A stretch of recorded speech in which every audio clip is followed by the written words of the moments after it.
bende chwalo penjo mopogore opogore otema kamaga bobedo kasomogi e kinde mwadhi mbele kod twak mar okinyi makawuono. Dr. Ganda, karwa ke twak okinyi makawuono, wang'e ni wantiere kod okumba manyien mar thieth mano mar SHA kachiel kod SHA mabendo osebedo ka kelo gwenyruok mathoth ahinya kuom jopiny osebedo ka wacho ni SHA ok ti, kata kamano sirikal mamalo to osebedo ka wacho ni tie yo makare. Masani makoro osiptal mano mar jo TRH en rang'iny mar level 6. Bende nitiere chenro mar tego okuma manyien mar thieth otie yo makare, kata seche moko kumba mamoko mag ji giwegi ma ng'ato nyalo biro godo. Bende nitiere thuolo mano mar keto okumba mathoth ma ji nyalo tiyo godo e thieth kanyo.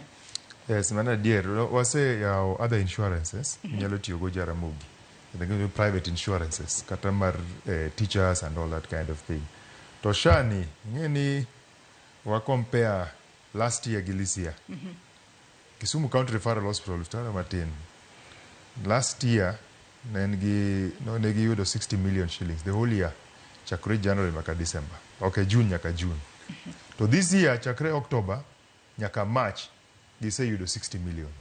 Nikech ni gise yudo double kata triple gima negi yudo the same time last year. Last year the whole collections bar Jaramogi from insurance gi cash then 360 million. Sani between October, November, December, January, February, 5 months, Jaramogi osechopo 360 million. Gamandi collect the whole year, Sani gitimo in half a year. Nikech of the Social Health Authority, insurance ni. Koro insurance ni nitie kumberne, to nitie rachne. Nikech podo nyien. But otiyo. Ikidhi Jaramogi, nitie diseases minyalo tiyogo SHA, to SHA chulo. Gimo wapodu warito, ni pesa magi chuo ni gibo chulo ni 360 million. How much will be brought back? Nikech kak ok gichulo pesa no, then ok konyo osiptal. Sani giseketo almost 150 million. Koro at least half the money also kill. But kata kikrango, half that money is still more than gimano ayudo last year. The second thing, daktari wacho ni cost of care oken pesa michiwo osiptal kende. Cost of care and transport. Transport kao pesa mang'eny kabisa.